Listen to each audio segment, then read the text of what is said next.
terutama kepada Kementerian Pan-RB dan BKN. Kami berharap dapat menyelesaikan RPP Manajemen ASN sebagaimana amanat Undang-Undang Nomor 20 Tahun 2023 Pasal 68 tentang Undang-Undang ASN, di mana pelaksanaan atau peraturan pelaksanaan dari undang-undang ini ditetapkan paling lama 6 bulan sejak undang-undang ini diundangkan, di mana RPP Manajemen ASN ini harusnya paling lambat April 2024 sudah selesai. Karena undang ASN diundangkan 31 Oktober 2023. Jadi kalau berbicara 6 bulan harusnya April sudah selesai. Namun hingga Oktober belum selesai. Kami berharap Bu Menteri dapat menjelaskan langkah-langkah konkret dan progresnya seperti apa agar peraturan terkait masalah undang-undang ASN ini bisa berjalan dengan semestinya.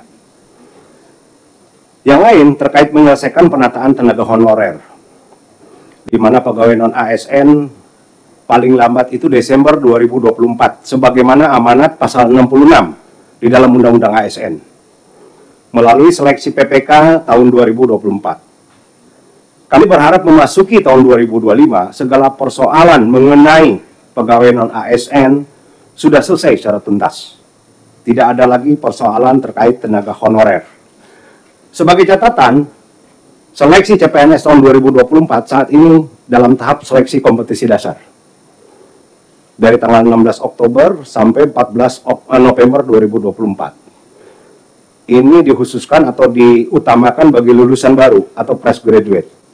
Jangan sampai nanti urusan pegawai non-ASN yang P3K ditambah lagi dengan Undang-Undang A dengan seleksi CPNS ini malah jadi tambah tumpang tindih, Bu.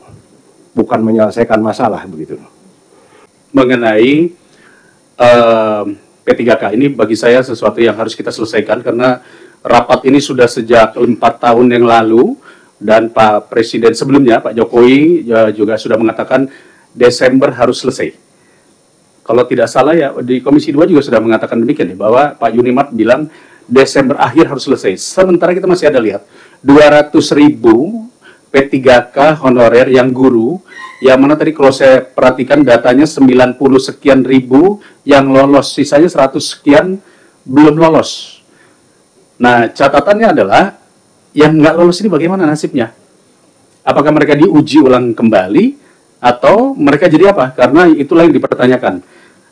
Kita paham untuk bisa menjadi P3K maka harus lolos seleksi, harus tes. Tapi jika tidak lolos, apa solusinya? Mudah-mudahan kita juga bisa mendapatkan masukan di sini, sehingga kami tahu apa yang harus kita perjuangkan. Jadi bukan masalah 100 hari, ini kita berbicara masalah nasib orang ke depan. Demikian Pak Ketua, tidak perlu lama-lama. Terima kasih. Assalamualaikum warahmatullahi wabarakatuh. Assalamualaikum warahmatullahi wabarakatuh. Jadi kalau tadi Pak Dedi Yusuf sudah memulai masalah honorer tadi, ini sama juga mungkin yang harus kita tegaskan. Saya 20 tahun di DPRD Provinsi, setiap tahun ributnya masalah ini. Bu Menteri, Pak Wakil Menteri, kira-kira penataan kita terhadap tenaga kerja non-ASN ke depan bagaimana? Karena masih banyak, apalagi setiap sehabis pilkada, walaupun katanya sudah tidak boleh lagi kita mengangkat tenaga honorer, tapi tiba-tiba kepala daerah dengan cerdas mengeluarkan instrumen-instrumen baru untuk mengangkat pegawai. Bahkan sekarang sudah muncul dengan modus-modus SK hanya kepala dinas atau jangan-jangan cuma kepala UPTD. Nah ini sekarang mereka menuntut setelah 5 tahun, 10 tahun, mereka menuntut saya juga honorer. Kalau kita berhentikan, bagaimana ini? Ini menjadi satu hal yang menjadi pertanyaan ketika kita bicara database honorer tadi. Kalau Pak Dedi Yusuf mengatakan tinggal 100.000 guru, tapi pada kenyataan nanti muncul lagi ada yang namanya guru komite, ada guru yang diangkat kepala sekolah. Ini juga menjadi begitu 5 tahun sampai 10 tahun mereka ngajar, mereka juga minta, kami juga sudah ngajar 5 sampai 10 tahun. Begitu Kang Dede ya. Nah ini PR-PR yang ini yang harus kita selesaikan. Belum lagi yang biasa ngadu ini, kalau udah masa penerimaan ini, yang tidak lolos seleksi administrasi di BAKN ini biasanya. Nah ini tolong bagaimana. Ya kadang-kadang kalau kita bilang nggak pinter mereka, ya mungkin ya kurang paham bagaimana meloloskan dirinya dari administrasi. Jadi hal-hal ini yang mungkin harus kita sikapi ke depan, kebijakannya seperti apa. Sebab kalau kita biarkan terus nanti, besok habis pilkada ini, di awal tahun 2025 muncul lagi nanti instrumen-instrumen baru, Bu Menteri, Pak Wamen, kepala daerah ngangkat orang lagi. Tiba-tiba gajinya muncul dengan nomenklatur yang aneh-aneh. Kadang-kadang dibebankan ke proyek, kadang-kadang dibebankan pada satuan kerja yang nggak jelas. Nah ini emang ahli-ahli menyembunyikan anggarannya. Ya, mungkin Ombudsman juga di sini punya peran untuk mengingatkan para kepala daerah di daerah agar mereka jangan melakukan ini. Karena kalau tidak sama-sama ini, nanti setelah 5 tahun kepala daerah selesai, atau 2 periode jadi kepala daerah, jadi beban kita lagi. Sedangkan mereka saja di kabupaten kota ini ketika P3K disetujui, diberikan kuota, dan ketika dikatakan bahwa gajinya dikembalikan pada APBD kabupaten kota, itu juga jadi masalah. Kemarin di kampung saya, Pak Wamen, itu 2.000 orang diangkat sebagai P3K. Begitu dibayar, habis anggaran 200 miliar setahun. Untung aja Kabupaten Muara Enim itu kaya raya, kalau enggak, bangkrut sudah kabupaten itu. Nah ini kejadian juga di Kabupaten Banyuasin. Begitu dia ngangkat 1.200 P3K, sekarang APBD-nya tertekan habis untuk bayar gaji pegawai. Nah ini mungkin jadi PR kita semua, penataan tenaga kerja non-ASN ke depan. Di satu sisi memberikan kepastian kepada mereka yang sudah bekerja untuk pemerintahan. Yang kedua, bagaimana juga solusinya agar keuangan negara juga tidak menjadi masalah ke depan. Ya mungkin ini yang ingin saya tanyakan. Terima kasih. Saya ingin kepada Kepala BKN. Nah ini titipan dari dapil saya Pak, yang lagi ramai soal hilangnya 426 data nakes di Kabupaten Muna pada saat ingin mengakses link tesnya P3K tahun 2024. Mungkin beberapa minggu yang lalu ini sangat ramai di dapil saya Bu, di dapil saya Pak, mohon diatensi. Nah, barangkali itu yang saya bisa sampaikan pimpinan. Terima kasih. Salam kenal, salam hormat buat seluruh mitra kerja yang hadir pada kesempatan yang berbahagia ini. Mudah-mudahan saya juga sama di Komisi 2 ini, terutama masih baru karena sebelumnya saya berada di Komisi 11. Sekali lagi saya mengucapkan terima kasih. Mudah-mudahan ke depan kita bisa bekerja sama, dan insya Allah saya meyakini kerjasama yang baik akan mempercepat apa yang kita cita-citakan bersama semua. Terima kasih sekali lagi. Wassalamualaikum warahmatullahi wabarakatuh. Bapak Ibu yang berbahagia, terutama Bapak Ibu Menteri yang kami hormati, Undang-Undang 20 tahun 2023 terkait dengan ASN ini memberikan angin segar kepada beberapa pegawai non-ASN ya. Akan tetapi di sisi lain ini ada sebuah kesedihan Bu Menteri, khusus di Sumatera Barat. Di Sumatera Barat, terutama di dapil saya kebetulan, ini sudah masuk formasi untuk seleksi P3K, terutama bidang fungsional guru saja. Dan mereka sudah menanti akhir tahun ini, karena ini adalah amanah undang-undang, harus diselesaikan terkait dengan status ini, dan guru-guru ini sudah menanti takdir, dan insya Allah mereka punya optimisme. Tapi di sisi lain ada kesedihan dan kegundahan untuk pegawai non-ASN yang teknik, non-guru, yaitu yang terkait dengan teknis dan kesehatan. Mereka galau karena gini Bu Menteri, ternyata mereka di momen ini tidak masuk formasi. Khusus Sumatera Barat yang baru masuk itu baru untuk tenaga pendidik atau guru. Sementara tenaga teknis dan kesehatan belum masuk. Sementara ini harus tuntas sebelum Desember tahun 2024. Mereka memang, dan termasuk hari ini mereka hadir nih, Bang Rifki pimpinan, hadir mereka khusus dari Sumatera Barat, ada perwakilan 3 orang, untuk menitipkan ini. Dengan sangat bermohon kepada Bu Menteri, ini agar dibuka formasi dan diberikan kesempatan formasi non-guru ini, terutama teknis dan kesehatan ini dibuka Bu. Agar apa? Agar mereka juga ikut Bu, merasakan amanah Undang-Undang 20 tahun 2023 ini. Mereka punya harapan, dan sudah hampir ada 15-19 tahun mereka mengabdi. Mereka memang bukan guru, tapi kalau tanpa mereka, proses belajar mengajar tidak bisa dilaksanakan. Ada penjara sekolah, ada tata usaha, ada segala macam. mereka belum tertampung. Jadi ini Bu Menteri mohon difasilitasi aspirasi kita ini, dibuka portalnya sehingga mereka ikut tes P3K di November ini. Karena ini program 100 hari, karena ini tesnya bulan November, ini 10 hari ke depan kalau bisa Bu Menteri sudah ada jawaban kepada kita, dan Gubernur sudah bersurat kepada Bu Menteri, mudah-mudahan ini bisa difasilitasi.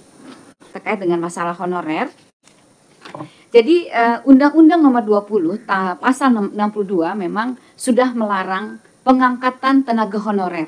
Jadi saya terima kasih Pak Zul bahwa kita memang tidak boleh lagi para pimpinan daerah tidak boleh lagi mengangkat tenaga honorer sesuai dengan Undang-Undang Nomor 20. Dan kita diperintahkan untuk menyelesaikan tenaga honorer tahun 2024 ini, dan sudah kita data berdasarkan data yang masuk dari seluruh kementerian, lembaga, dan pemerintah daerah. Dan data itu sudah didata oleh BKN dan sudah selesai sejak bulan 31 Desember 2022 sudah selesai pendataan tersebut begitu. Nah, kita juga sudah membuka formasi yang kita berikan kepada seluruh, kita buka untuk seluruh kementerian, lembaga, dan pemerintah daerah. Jadi kami tidak bisa membuka formasi tanpa usulan dari instansi yang bersangkutan.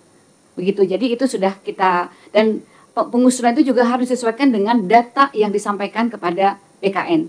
Jadi mudah-mudahan nanti bisa kita selesaikan, dan kita sudah menyusun juga mekanisme bagaimana penyelesaiannya, dan kita sudah mengeluarkan Permenpan nomor 347 sampai 349 tahun 2024 kaitannya dengan kriteria pelamar, kemudian bagaimana mekanismenya sudah kita susun sedemikian rupa, dan sekarang untuk P3K juga sudah disiapkan sudah seleksi administrasi berdasarkan usulan formasi yang diusulkan. Jadi memang secara peraturan perundang-undangan yang memang kita harus mengikuti kebutuhan daripada instansi pemerintah. Formasi yang kita sediakan sekitar 1,7, tapi yang dimanfaatkan oleh pemerintah daerah baru kurang dari 1,7, hanya sekitar 1 juta. Demikian. Jadi kita tidak bisa mengarang untuk memasukkan formasi tersebut. Jadi ini lowongannya, proyeksinya ini sedemikian rupa. Jadi ada beberapa yang memang tidak mengusulkan kepada kami, dan juga ada juga yang mengusulkan melebihi daftar yang ada di BKN. Jadi sesuai dengan kesepakatan antara Menpan RB dengan Komisi 2 beberapa waktu yang lalu, ketika kita menyelesaikan Undang-Undang Nomor 20, itu kita akan menyelesaikan seluruh data non-ASN berdasarkan data dari BKN, sekaligus juga menyelesaikan data data prioritas yang harus diselesaikan, dan mudah-mudahan nanti bisa kita selesaikan pada akhir Desember tahun 2024. Komisi 2 DPR RI mendorong Kementerian Pan-RB dan BKN segera menyelesaikan penataan tenaga non-ASN paling lambat Desember 2024 sebagaimana amanat pasal 66 Undang-Undang Nomor 20 Tahun 2024 tentang ASN, agar para tenaga honorer dapat memiliki kepastian status kepegawaian menjadi ASN. Pimpinan. Siap, Pimpinan. silakan. Makasih Pimpinan. Saya usul, rekomendasi ini sudah bagus Pimpinan, cuman saya usul ditambahkan sedikit. Silakan.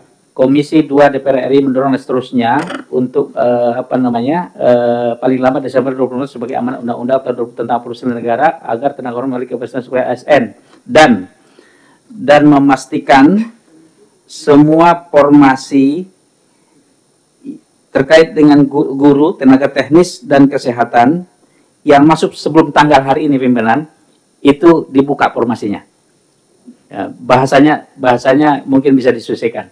Karena gini Pimpinan, statusnya ada beberapa daerah, terutama kita nih, tidak dimasukkan tenaga teknis dan kesehatan dalam usulan. Tapi ada surat-susulan 2 minggu yang lalu.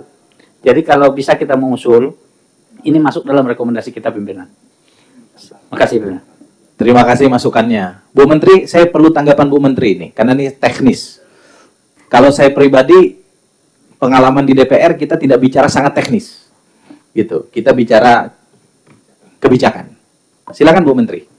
Baik Pak, sebetulnya ini memang betul teknis Pak. Jadi Undang-Undang Nomor 20, kemudian dalam RPP juga sudah diuji dan sudah disepakati dengan Komisi 2. Jadi memang kita penyelesaian ASN itu formasinya di mana sesuai dengan usulan daripada instansi yang bersangkutan. Jadi tidak bisa disusulkan gitu ya Pak ya. Jadi mungkin saya ingin mengusulkan supaya ini tidak perlu diatur di dalam angka 6 ini. Terima kasih. Artinya Pak Rahmat, sepanjang itu sudah diusulkan oleh pejabat yang berwenang, Kemenpan RB tidak memiliki kompetensi untuk menolak. Kira-kira gitu. Tapi untuk meng-create mereka nggak bisa.